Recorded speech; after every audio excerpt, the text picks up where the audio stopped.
Il expliquait que dans ses rêves, une voix lui murmurait des formules complexes qu'il n'avait jamais vues ailleurs.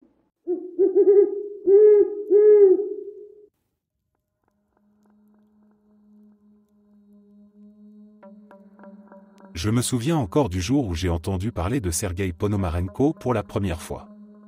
J'étais assis devant ma télé, zappant entre les chaînes, quand je suis tombé sur un documentaire qui m'a tout de suite intrigué. Le titre parlait d'un homme mystérieux venu du passé, et je me suis immédiatement laissé captiver. L'histoire de Sergueï Ponomarenko commence en 2006 à Kiev, en Ukraine. Un homme vêtu de vêtements d'époque, ressemblant à ceux des années 1950, se présente à la police, complètement désorienté. Ce qui frappe tout de suite, c'est son comportement. Il semble perdu, comme s'il ne comprenait pas où il se trouvait. Il tient dans ses mains un vieil appareil photo, un modèle que je n'avais vu que dans des musées ou sur des photos anciennes. L'homme prétend qu'il s'appelle Sergueï Ponomarenko et qu'il vient de 1958. À ce moment-là, je me suis penché en avant sur mon canapé, complètement absorbé par ce que j'entendais. La police, pensant d'abord qu'il s'agissait d'un simple cas de désorientation, décide de le questionner. Mais plus il creuse, plus l'histoire devient étrange. Sergueï explique qu'il était sorti pour prendre des photos dans sa ville, et qu'après avoir pris un cliché d'un objet étrange dans le ciel, tout autour de lui a changé. Il dit qu'il a senti une sorte de décharge, et soudain, il s'est retrouvé dans une ville qui ressemblait à la sienne, mais qui était différente à bien des égards. Le détail qui m'a le plus marqué, c'est le moment où la police décide de développer les photos de l'appareil de Sergueï. À ma grande surprise, et sûrement à celle des enquêteurs, les clichés sont authentiques. On y voit des images de Kiev telles qu'elles étaient dans les années 1950, et plus troublant encore, il y a bien cette photo d'un objet dans le ciel, un disque métallique brillant, flottant au-dessus des bâtiments. Comment cela pouvait-il être possible? La police, déconcertée par ce qu'ils avaient sous les yeux, décide de faire un lien avec les archives de la ville. Ils trouvent un rapport de disparition datant de 1958. Et devinez quoi? Le nom de Sergueï Ponomarenko y figure. Un jeune homme, porté disparu sans laisser de traces, avait été recherché pendant des mois avant que l'enquête ne soit abandonnée. Les descriptions correspondent, mais cela semblait impossible. Comment cet homme pouvait-il réapparaître plus de 50 ans plus tard, sans avoir vieilli d'un jour? Ce qui rend cette histoire encore plus mystérieuse, c'est que peu de temps après sa rencontre avec la police, Sergueï disparaît à nouveau, aussi soudainement qu'il était apparu. Les autorités n'ont jamais réussi à le retrouver. Le seul souvenir de son passage reste ses photographies étranges, preuve tangible d'un événement qui défie toute explication logique. En écoutant cette histoire, je ne pouvais m'empêcher de ressentir une étrange fascination mêlée d'incrédulité. Était-il possible que Sergueï Ponomarenko ait réellement voyagé dans le temps? Et si oui, comment cela avait-il pu se produire? L'idée qu'un homme puisse traverser les décennies de cette manière bouleversait tout ce que je croyais possible. Cette histoire m'a laissé avec plus de questions que de réponses, mais elle m'a aussi rappelé que le monde est plein de mystères, certains si étranges qu'ils semblent sortir tout droit d'un roman de science-fiction.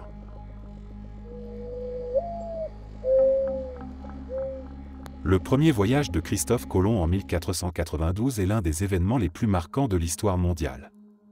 C'est lors de cette expédition que Colomb a traversé l'Atlantique, découvrant ainsi des terres inconnues pour les Européens de l'époque, un moment charnière qui a changé le cours de l'histoire. Mais un détail intrigant souvent mentionné dans les récits de ce voyage pourrait bien cacher quelque chose de plus mystérieux encore.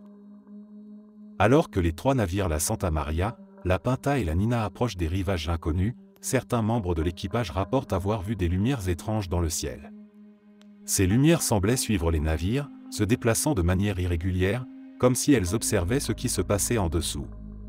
Colomb lui-même mentionne dans son journal qu'une lumière bizarre a été aperçue dans la nuit du 11 octobre 1492, juste avant qu'il ne découvre les îles des Caraïbes. Il décrit cette lumière comme un petit chandelier de cire qui montait et descendait. À l'époque, ces phénomènes furent interprétés de diverses manières, certains pensant qu'il s'agissait d'un signe divin, tandis que d'autres y voyaient des esprits ou des phénomènes naturels inconnus. Cependant, avec nos connaissances modernes et l'avènement de la science-fiction, une hypothèse fascinante émerge. Et si ces lumières étaient en réalité des touristes du temps?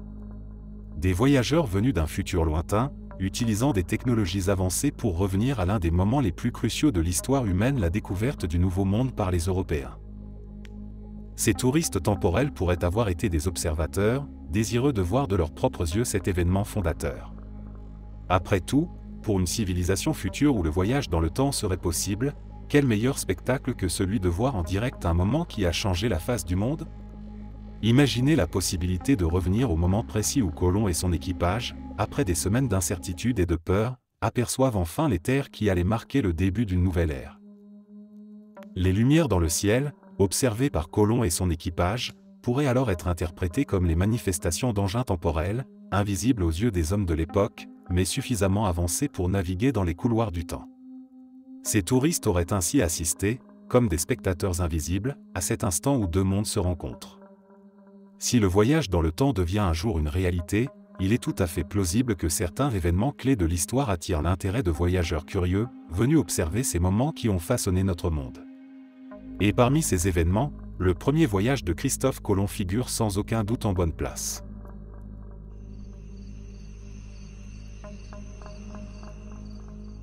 J'ai toujours été fasciné par Léonard de Vinci. Plus je lis sur lui, plus je me demande s'il n'y avait pas quelque chose de plus mystérieux à son sujet. Et si je vous disais que je pense sincèrement que Léonard de Vinci aurait pu être un voyageur dans le temps? Je sais, ça peut sembler dingue, mais laissez-moi vous expliquer. Quand je regarde ses inventions, je ne peux m'empêcher de me demander comment un homme du XVe siècle aurait pu concevoir des idées aussi avancées. Un hélicoptère, une machine volante, un char d'assaut. Ce sont des concepts qui, même aujourd'hui, semblent incroyablement complexes. Comment a-t-il pu imaginer tout cela avec les connaissances limitées de son époque? C'est là que mon esprit commence à vagabonder. Et si Léonard de Vinci venait en réalité d'un futur lointain, où ses inventions existent déjà? Peut-être qu'il a voyagé dans le temps, volontairement ou accidentellement, et s'est retrouvé coincé au XVe siècle. Imaginez-le, un homme avec des connaissances du futur, piégé dans une époque où personne ne pouvait comprendre ce qu'il savait. Alors, que fait-il? Il essaie de recréer ce qu'il a vu. Il dessine, il conçoit, il invente. Mais tout est limité par les matériaux et les technologies de l'époque. C'est comme si un ingénieur moderne se retrouvait dans l'Antiquité et tentait de construire un ordinateur avec des pierres et du bronze. Mais ce n'est pas tout. Je pense que Léonard de Vinci essayait peut-être d'envoyer un message.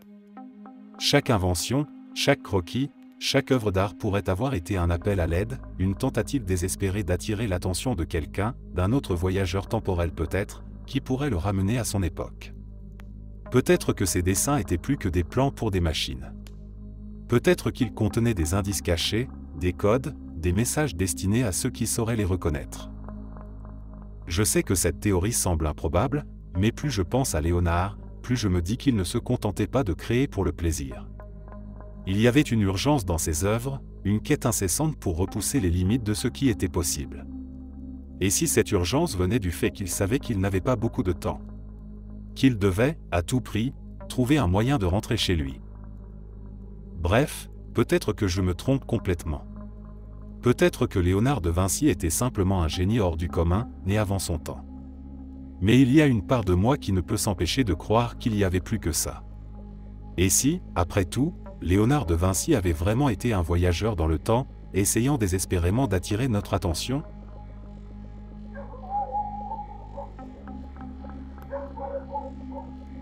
En étudiant la vie d'Adolf Hitler, on ne peut ignorer le nombre étonnant de fois où il a échappé à la mort de manière presque miraculeuse.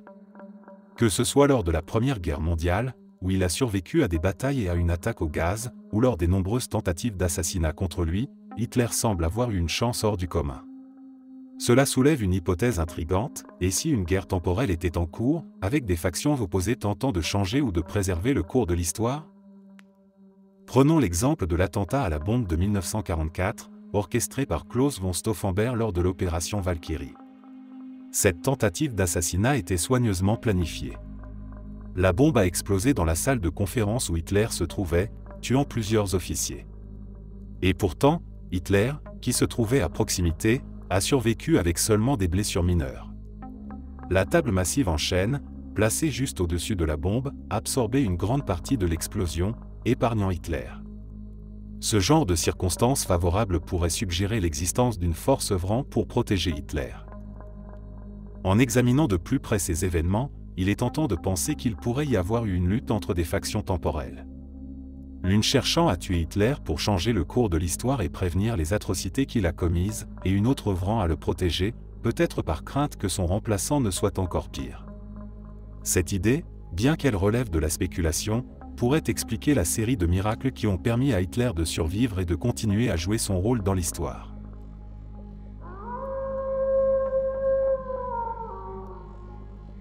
En mars 2003, une nouvelle sensationnelle a commencé à circuler. Un homme du nom d'Andrew Carlson avait été arrêté par la SEC, Security and Exchange Commission, pour fraude boursière.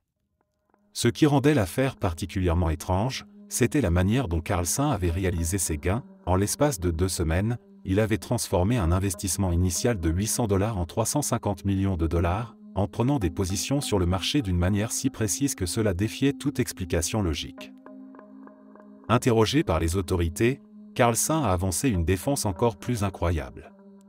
Il a affirmé qu'il venait du futur, plus précisément de l'année 2256.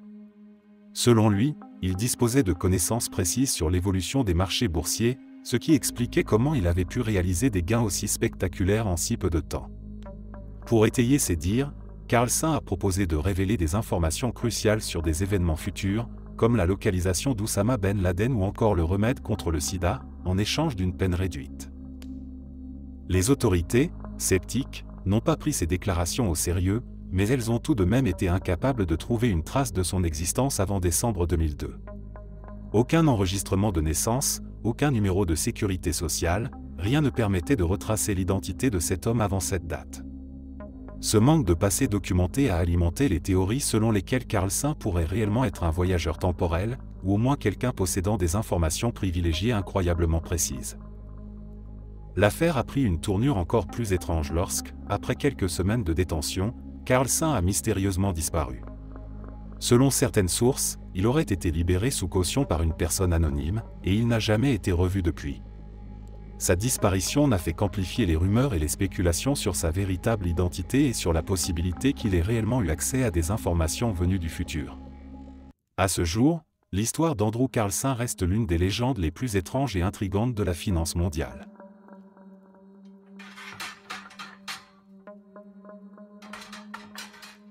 L'assassinat de l'archiduc François Ferdinand, héritier de l'Empire austro-hongrois, est l'un des événements les plus étudiés de l'histoire moderne, car il a déclenché une série de conflits qui ont conduit à la Première Guerre mondiale.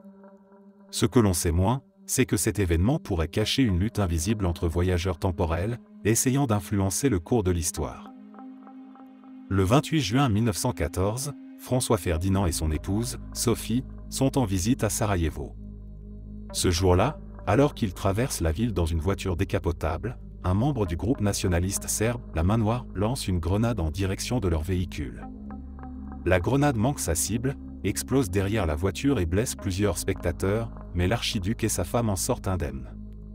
Cet échec pourrait être vu comme plus qu'une simple chance, il ressemble à l'intervention calculée d'un voyageur temporel qui a dévié le destin de François Ferdinand. Le cortège poursuit sa route, mais plus tard dans la journée, le chauffeur du couple impérial prend par erreur la même rue où l'attentat avait eu lieu. En réalisant l'erreur, il tente de faire demi-tour, mais la voiture cale, laissant l'archiduc exposé. À cet instant précis, Gavrilo Princip, un autre membre de la Main Noire, qui se trouvait là par hasard, s'approche du véhicule et tire 2 coups de feu, tuant François Ferdinand et Sophie. Cette situation semble presque trop parfaite pour être une simple coïncidence. Il est possible que cet acte soit le résultat d'une contre-intervention, d'un autre voyageur temporel, chargé de s'assurer que l'assassinat se produise malgré tout. Le meurtre de François Ferdinand a déclenché une réaction en chaîne, menant à la Première Guerre mondiale, à la chute des empires européens, et à la montée du nazisme en Allemagne, conduisant finalement à la Seconde Guerre mondiale. Si un voyageur temporel avait cherché à empêcher cet assassinat pour éviter ces horreurs, il est alors plausible qu'un second voyageur ait été envoyé pour rétablir la chronologie. Les conséquences de la survie de l'archiduc auraient pu être encore plus désastreuses que les guerres mondiales elles-mêmes, nécessitant une intervention pour s'assurer que l'histoire suive son cours tel que nous le connaissons. L'idée que 2 factions de voyageurs temporels se battent pour influencer des événements clés de l'histoire est fascinante. Peut-être que la survie de François Ferdinand aurait conduit à une guerre encore plus terrible, à un conflit si destructeur qu'il aurait anéanti toute possibilité de paix durable. La nécessité d'une seconde guerre mondiale et de ses conséquences, aussi terribles soient-elles, aurait alors été vue comme un mal nécessaire pour éviter un futur encore plus sombre. En novembre 2000, un individu sous le pseudonyme de John Titor a commencé à poster des messages sur des forums en ligne, prétendant être un soldat américain venu de l'année 2036. Ce personnage mystérieux a rapidement capté l'attention des internautes avec ses récits détaillés d'un futur dystopique où les États-Unis avaient éclaté en plusieurs factions régionales, chacune gouvernée indépendamment après une guerre civile dévastatrice qui aurait débuté en 2005. Titor expliquait que sa mission principale était de récupérer un IBM 5100, un ancien ordinateur des années 1970, pour résoudre un problème critique de compatibilité dans son époque. Selon lui, cette machine possédait des capacités cachées qui étaient essentielles pour prévenir une catastrophe informatique majeure en 2036. Ce qui a rendu ces propos encore plus troublants, c'est que certains ingénieurs ayant travaillé sur l'IBM 5100 ont confirmé l'existence de ces capacités, non documentées à l'époque. Mais ce n'est pas tout. Titor a aussi fourni des descriptions détaillées de la machine à voyager dans le temps qu'il utilisait, un appareil de type C204, fabriqué par General Electric, capable de manipuler la gravité pour créer des singularités temporaires. Il a partagé des croquis techniques, expliquant que sa machine reposait sur la manipulation de microsingularités pour courber l'espace-temps, permettant ainsi de voyager entre différentes lignes temporelles. Les prédictions de Titor sur l'avenir étaient souvent sombres. Il parlait d'une Amérique divisée, d'une guerre nucléaire en 2015 qui anéantirait des millions de vies, et d'une société futuriste où la technologie était à la fois un salut et une malédiction. Bien que certaines de ces prédictions ne se soient pas réalisées, Titor affirmait que les voyages dans le temps ne modifiaient pas le futur, mais créaient plutôt des lignes temporelles alternatives, ce qui expliquait pourquoi certains des événements qu'il avait prévus ne s'étaient pas déroulés. Après avoir alimenté les discussions pendant plusieurs mois, John Titor a brusquement cessé de poster en mars 2001, laissant derrière lui une énigme non résolue. Était-il réellement un voyageur temporel, ou simplement un farceur avec une imagination débordante ? Malgré les débats et les enquêtes, la véritable identité de John Titor reste un mystère, et son histoire continue de fasciner ceux qui s'intéressent aux paradoxes temporels et aux théories du complot.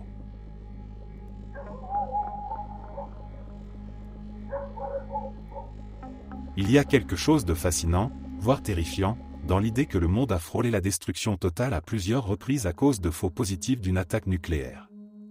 Imaginez un instant que les systèmes de détection indiquent le lancement de missiles ennemis, que les alarmes retentissent, que les dirigeants militaires se préparent à appuyer sur le bouton fatidique, et puis, rien. Le missile n'existe pas, l'attaque était un mirage numérique, une erreur du système.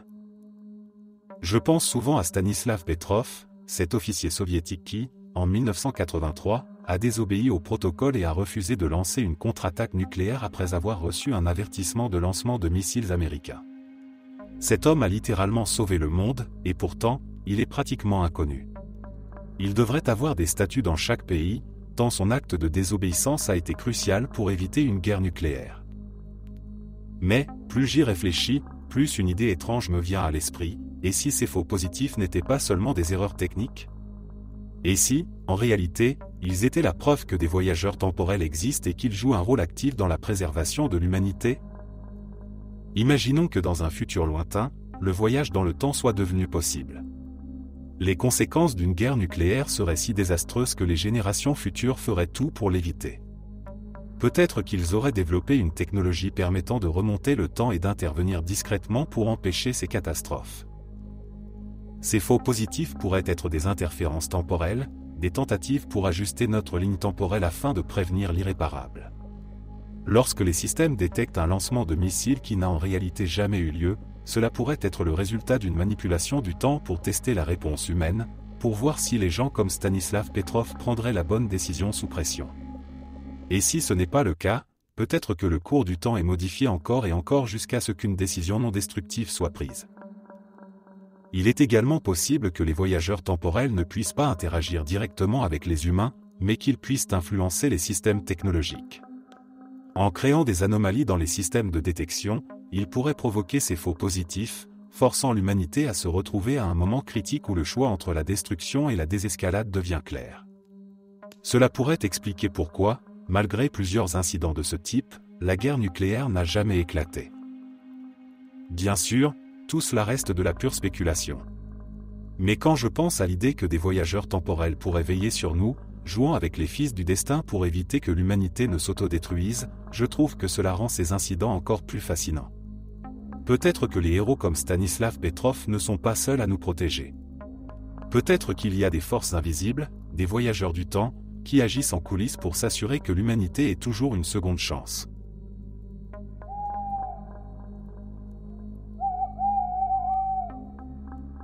Il y a eu un naufrage en 1664, un naufrage en 1785 et un naufrage en 1820. Chacun n'a eu qu'un seul survivant. Et chaque survivant s'appelait Hugh Williams. Cette histoire semble tout droit sortie d'un roman d'aventure, et pourtant, elle est bel et bien réelle. Il est difficile de ne pas être frappé par la coïncidence extraordinaire qui lie ces 3 naufrages à travers les siècles. 3 naufrages, 3 siècles différents, et un seul survivant à chaque fois, un homme portant le même nom, Hugh Williams. Le premier naufrage a eu lieu en 1664. Un navire britannique, pris dans une tempête féroce, a sombré au large des côtes du pays de Galles. Tous les passagers et membres d'équipage ont péri, sauf un seul homme, qui a miraculeusement survécu à cette tragédie. Cet homme s'appelait Hugh Williams. En 1785, un autre navire a connu un sort similaire. Naviguant dans les eaux traîtresses de la mer d'Irlande, il a été victime d'un naufrage meurtrier. Encore une fois, de tous les passagers et membres d'équipage à bord, un seul homme a survécu. Et cet homme s'appelait également Hugh Williams. Puis, en 1820, l'histoire se répète de manière encore plus troublante. Un autre navire fait naufrage, cette fois dans les eaux glacées de l'Atlantique Nord. Une fois de plus, tous les passagers périssent, à l'exception d'un seul survivant. Son nom ? Hugh Williams. Ces 3 incidents ont été soigneusement documentés dans les archives maritimes britanniques, et ils continuent de défier l'explication rationnelle. Comment est-il possible que 3 hommes portant le même nom aient survécu, chacun à un naufrage distinct, à des décennies d'intervalle ? Était-ce simplement une coïncidence incroyable, ou y avait-il quelque chose de plus mystérieux à l'œuvre ? Certains ont spéculé que le nom Hugh Williams pourrait avoir été porté par une lignée de marins particulièrement chanceux ou protégés par une force inconnue. D'autres pensent qu'il pourrait s'agir d'une légende maritime, embellie au fil des ans. Cependant, les faits restent troublants et fascinants, 3 naufrages, 3 survivants, et un seul nom.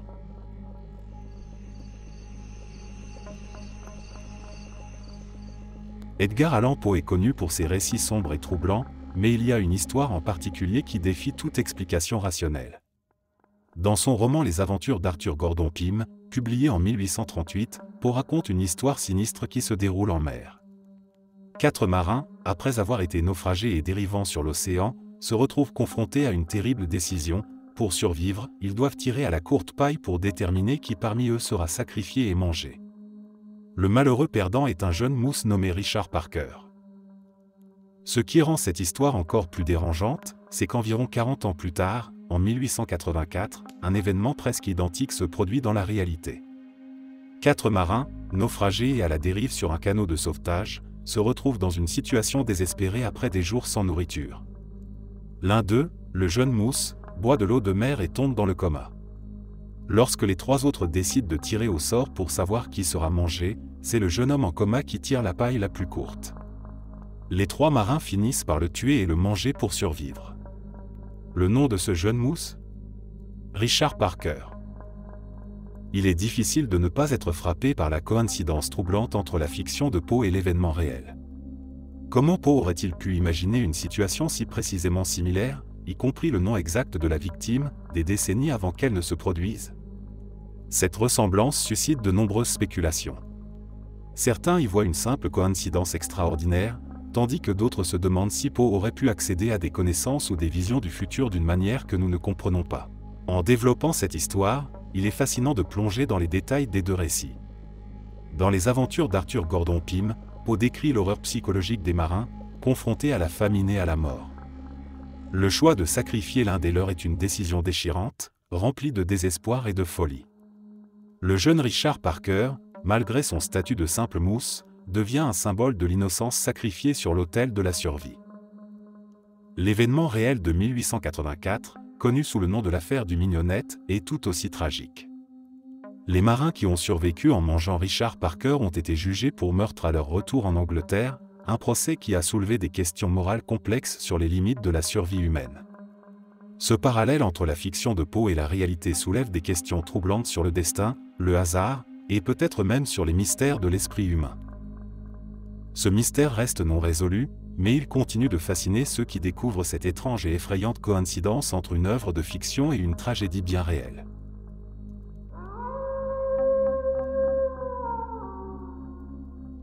Fyodor Dostoïevski, l'un des géants de la littérature mondiale, a frôlé la mort de très près en 1849, dans des circonstances si extraordinaires qu'elles pourraient presque faire penser à une intervention venue d'ailleurs. À l'époque, Dostoïevski n'était encore qu'un jeune homme de 28 ans, membre du cercle de Petrachevski, un groupe d'intellectuels russes qui osaient critiquer ouvertement l'autocratie du tsar Nicolas Ier.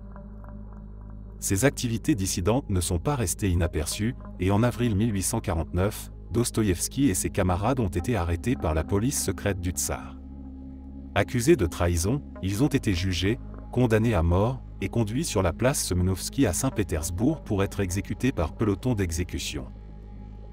Le 22 décembre 1849, les condamnés, vêtus de chemises blanches et les yeux bandés, attendaient leur sort. Les fusils étaient prêts, les bourreaux n'attendaient que l'ordre pour tirer. Mais alors que tout semblait perdu, un événement incroyable s'est produit, un messager est arrivé, galopant à travers la foule, une lettre du tsar à la main. La lettre contenait un pardon de dernière minute, commuant la peine de mort en travaux forcés en Sibérie. Pour les témoins de cette scène, ce retournement de situation a semblé presque miraculeux, comme si une force invisible avait décidé de sauver Dostoïevski à l'instant critique. Après sa libération en 1854, il a transformé cette expérience traumatisante en une source d'inspiration pour ses œuvres majeures.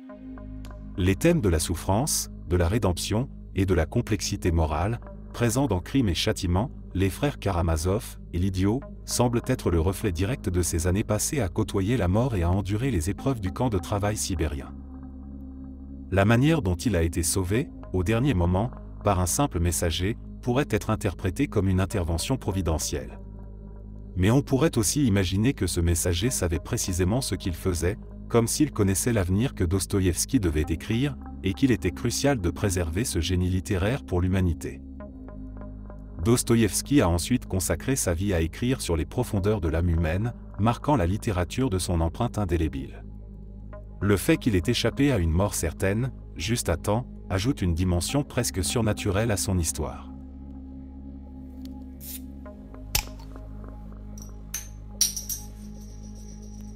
Pendant la Seconde Guerre mondiale, l'Allemagne nazie investissait massivement dans des technologies avancées pour tenter de dominer les mers et affaiblir l'effort de guerre britannique. L'une de leurs innovations les plus redoutables était la mine marine magnétique. Cette arme redoutable avait le potentiel de paralyser les routes maritimes britanniques, en faisant exploser les navires alliés dès qu'ils passaient à proximité. Si cette arme avait été utilisée de manière efficace, elle aurait pu considérablement réduire la capacité de l'Angleterre à continuer la guerre en coupant ses lignes d'approvisionnement vitales. Mais un coup du sort a radicalement changé le cours des événements. Un jour, alors qu'une de ces mines était en cours de déploiement, les Allemands l'ont accidentellement larguée sur une plage anglaise. Non seulement la mine n'a pas explosé, mais en plus, elle n'était même pas armée. Cela signifie que les dispositifs de piégeage et de protection qui auraient normalement empêché quiconque de l'examiner en toute sécurité étaient désactivés. Cette chance inouïe a permis aux Britanniques de découvrir immédiatement cette nouvelle arme. Ils ont rapidement récupéré la mine et l'ont étudiée en détail. En comprenant son fonctionnement, ils ont pu concevoir des contre-mesures efficaces.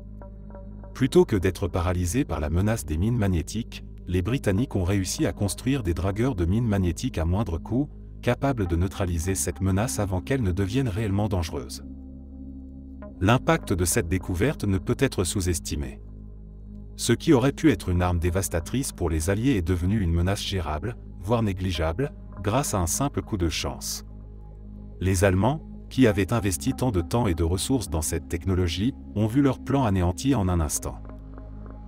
Cette histoire est un exemple parfait de la manière dont la guerre peut parfois tourner sur un seul incident, un simple accident qui change le cours des événements. Si cette mine avait été correctement déployée, le résultat aurait pu être très différent, et l'histoire de la Seconde Guerre mondiale aurait peut-être pris une autre tournure. Mais grâce à cet incident fortuit, l'Angleterre a pu continuer à résister, et finalement, contribuer à la défaite de l'Allemagne nazie.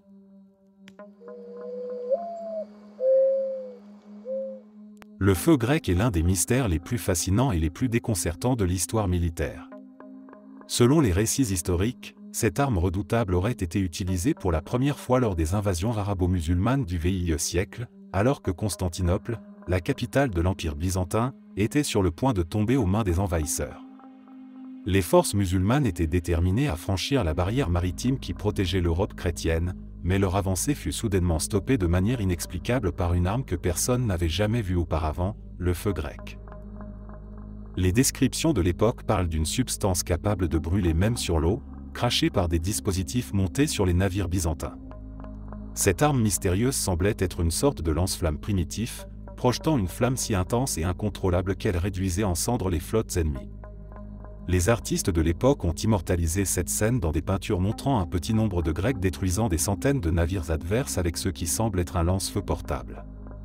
Ces images sont d'autant plus intrigantes que, selon les témoignages, le feu grec n'a été utilisé que pendant une courte période et a ensuite disparu, comme s'il n'avait jamais existé. Ce qui rend l'histoire encore plus énigmatique, c'est que personne dans l'Antiquité n'avait mentionné une telle arme avant cet événement, et personne n'a été capable de la recréer ou de l'utiliser depuis. Malgré les tentatives des historiens, des alchimistes et des scientifiques à travers les siècles pour comprendre la composition et le fonctionnement du feu grec, son secret reste impénétrable. Certains théoriciens suggèrent même que le feu grec pourrait être une technologie venue d'ailleurs, quelque chose de tellement avancé pour l'époque qu'il aurait été impossible de le reproduire avec les connaissances disponibles. Une autre hypothèse fascinante est que le feu grec aurait pu être introduit par des voyageurs temporels, venus d'un futur où cette technologie existerait déjà. Si tel est le cas, cela expliquerait pourquoi cette arme est apparue si soudainement et a disparu tout aussi mystérieusement. Les voyageurs du temps auraient pu intervenir à ce moment précis pour empêcher une invasion qui aurait pu changer le cours de l'histoire, en fournissant aux Byzantins une arme décisive pour repousser les envahisseurs.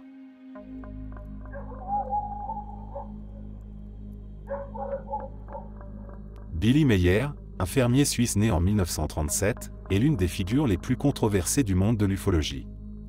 Meyer prétend avoir été en contact avec des extraterrestres depuis les années 1940, alors qu'il n'était encore qu'un enfant. Ces êtres, qu'il appelait les Pléiadiens, lui auraient non seulement révélé des secrets sur l'univers, mais lui auraient également offert l'opportunité de voyager dans le temps grâce à leur technologie avancée. Selon Meyer, ces voyages dans le temps l'ont conduit à des époques passées et futures, où il aurait été témoin d'événements majeurs de l'histoire humaine. Il raconte avoir visité la Terre à l'époque des dinosaures, observé la construction des pyramides égyptiennes, et même assisté à des scènes du futur où l'humanité cohabitait pacifiquement avec des races extraterrestres. Meyer affirme qu'il a pris des photographies de ces voyages, mais ces clichés ont été largement critiqués pour leur qualité douteuse et leur apparente falsification. Les récits de Meyer ne s'arrêtent pas au voyage temporel. Il affirme également que les Pléiadiens lui ont donné des informations précises sur l'avenir de la Terre, notamment des avertissements concernant des catastrophes écologiques, des guerres et des bouleversements climatiques. Meyer a publié de nombreux ouvrages et conférences dans lesquels il partage ses prophéties et ses expériences. Bien que beaucoup considèrent Billy Meyer comme un charlatan ou un manipulateur, ses récits continuent de captiver l'imagination de certains. Il a attiré une base de fidèles qui croient en la véracité de ses histoires et voient en lui un messager de l'humanité. À ce jour, les témoignages de Meyer restent une énigme, oscillant entre mysticisme, science-fiction et réalité.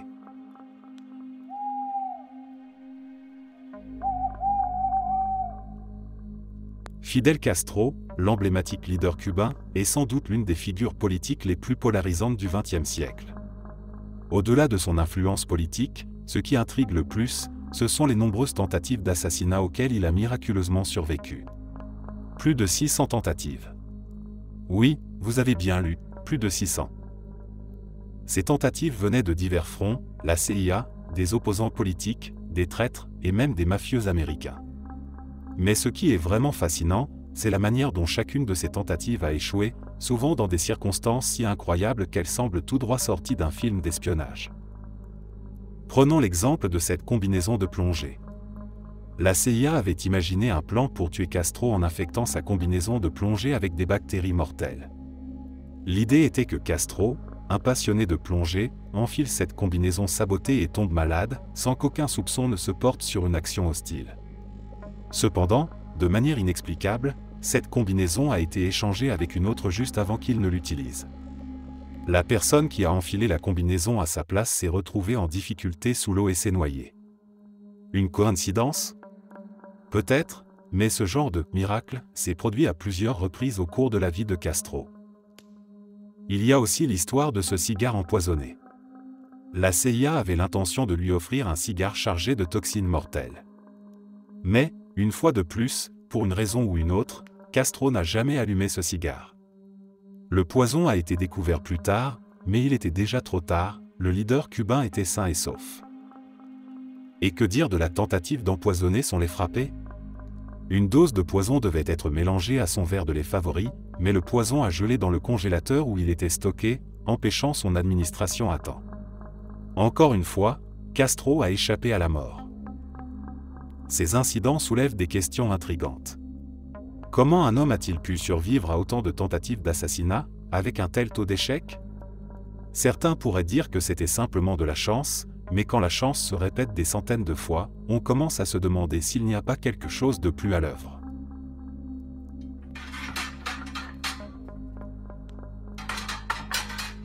« 20 000 personnes auraient pu mourir, mais un employé a découvert un sac de gaz en train de brûler dans les toilettes, juste avant qu'il ne se mélange avec un autre sac contenant un gaz toxique, juste à temps, et a réussi à l'éteindre. C'était à la station Shinjuku. J'étais dans cette station ce jour-là, et cette personne a peut-être sauvé ma vie. Cette histoire est à la fois effrayante et incroyable. Nous sommes en 1995, quelques mois après l'attaque au gaz sarin perpétrée par la secte Aum Shinrikyo dans le métro de Tokyo, une attaque qui a déjà traumatisé la ville.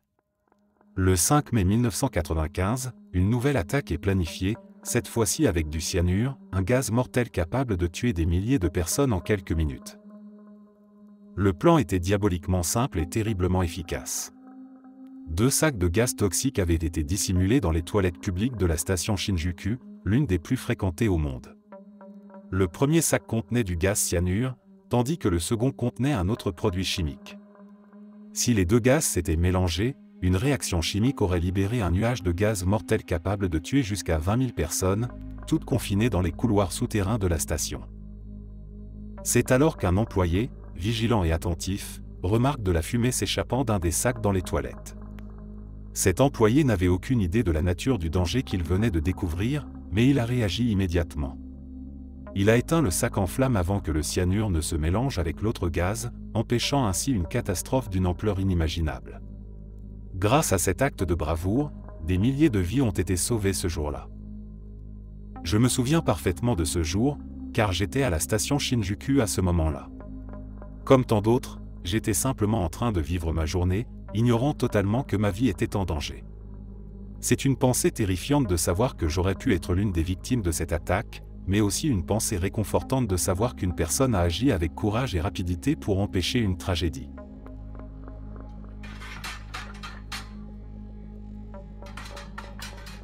Je pense vraiment avoir trouvé un voyageur temporel dans la mythologie irlandaise. Il y a un druide mythologique nommé Mugruit, un personnage légendaire dont les récits sont fascinants, surtout quand on les examine avec une perspective moderne. On raconte que Mugruit a vécu pendant plus de 1000 ans, sous le règne de plusieurs rois différents. Ce genre de longévité n'est pas rare dans la mythologie, mais ce qui est intéressant, c'est ce qu'il faisait durant cette période. Mugruit volait dans une machine appelée la roue à rame. Ce terme évoque quelque chose de familier, une machine volante avec des pales tournantes, ressemblant à des rames, qui pourrait bien correspondre à un hélicoptère. De plus, il portait une peau de taureau sans cornes et un masque d'oiseau. Avec nos connaissances modernes, cela pourrait correspondre à un équipement de pilote, un cuir résistant et un masque respiratoire, comme ceux utilisés par les pilotes aujourd'hui. Le char de Mugruit est également intrigant. Il est décrit comme rendant aveugles ceux qui le voyaient, sourds ceux qui l'entendaient, et ayant des côtés en verre. Il était éclairé à l'intérieur et tuait quiconque y heurtait. Cette description évoque clairement une voiture moderne, avec des phares aveuglants, un klaxon assourdissant, des fenêtres en verre, des lumières à l'intérieur, et la capacité mortelle de renverser des gens. Ces éléments suggèrent que Mugruit pourrait ne pas avoir été un simple druide, mais un voyageur temporel, utilisant des technologies du futur dans une époque où elles étaient incompréhensibles. Son histoire, ainsi revisitée, prend une toute nouvelle dimension, et laisse entrevoir la possibilité que la mythologie irlandaise recèle des indices sur des événements bien au-delà de notre compréhension actuelle.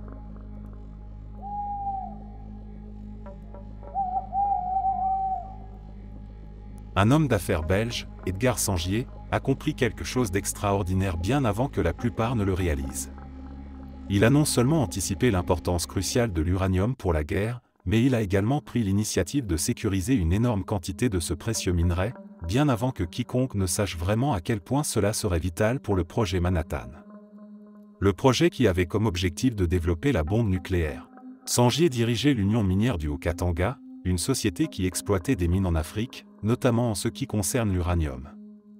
Dès le début de la Seconde Guerre mondiale, il a reconnu que l'uranium pourrait avoir une importance stratégique, même si à l'époque, peu de gens comprenaient son potentiel. Avec une clairvoyance presque surnaturelle, il a pris la décision audacieuse de transférer 1200 tonnes de minerai d'uranium à Staten Island, aux États-Unis, avant même que les Américains ne réalisent à quel point ce matériau leur serait essentiel. Lorsque le lieutenant-colonel Kenneth Nichols, l'un des responsables du projet Manhattan, est finalement entré en contact avec Sangier, il s'attendait probablement à une longue négociation pour obtenir ce précieux minerai. Mais au lieu de cela, Sangier lui a simplement dit « Vous pouvez prendre le minerai maintenant. Il est à New York. J'attendais votre visite. » Cette réponse a dû surprendre Nichols. Comment Sangier savait-il que les Américains viendraient chercher cet uranium ? Pourquoi avait-il déjà pris les devants ? Le voyage dans le temps est une théorie fascinante, et bien que cela semble tiré par les cheveux, il est intriguant de penser que quelqu'un ait pu savoir à l'avance l'importance de l'uranium et ait pris des mesures pour s'assurer qu'il soit prêt au bon moment, au bon endroit. Peut-être que Sangier n'était pas un simple homme d'affaires, mais un acteur clé dans un scénario orchestré pour garantir que le projet Manhattan réussisse. Peut-être qu'il avait des informations d'une source inconnue, ou qu'il était lui-même, d'une manière ou d'une autre, lié à un événement futur. Cela pourrait expliquer sa réponse sereine et confiante à Nichols, comme s'il avait toujours su que ce moment arriverait. Bien sûr, tout cela n'est que spéculation. Sangier pourrait simplement avoir été un visionnaire exceptionnel, capable de voir les tendances géopolitiques et technologiques bien avant ses contemporains. Mais il est intéressant de se demander si, dans ce cas précis, la réalité ne pourrait pas être plus étrange que la fiction. Le rôle de Sangier dans le projet Manhattan reste l'un des mystères fascinants de la Seconde Guerre mondiale. Qu'il ait agi par intuition, par information ou par un coup de chance extraordinaire, il a sans aucun doute joué un rôle crucial dans l'issue de la guerre, et peut-être, dans l'histoire de l'humanité elle-même.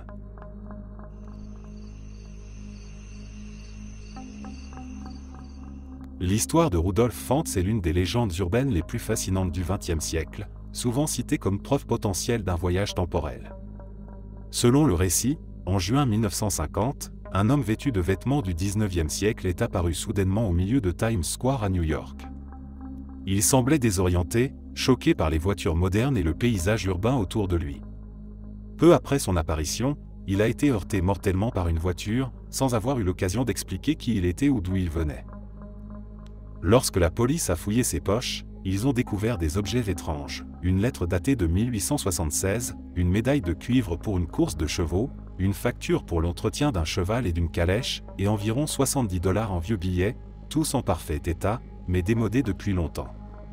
Ces objets semblaient provenir d'une époque révolue, mais sans aucune trace de falsification. Une enquête plus approfondie a révélé que Rudolf Fantz avait effectivement été porté disparu en 1876, à l'âge de 29 ans. Il avait quitté son domicile pour une promenade et n'était jamais revenu. Sa disparition était restée un mystère pendant près de 75 ans, jusqu'à ce que son apparition soudaine en 1950 relance l'affaire. Comment un homme pouvait-il disparaître dans les années 1870 et réapparaître sans vie à New York en 1950, sans avoir vieilli d'un jour ? Bien que certains aient tenté de démystifier cette histoire, affirmant qu'elle était tirée d'une œuvre de fiction, l'affaire Rudolf Fuchs continue de captiver les esprits.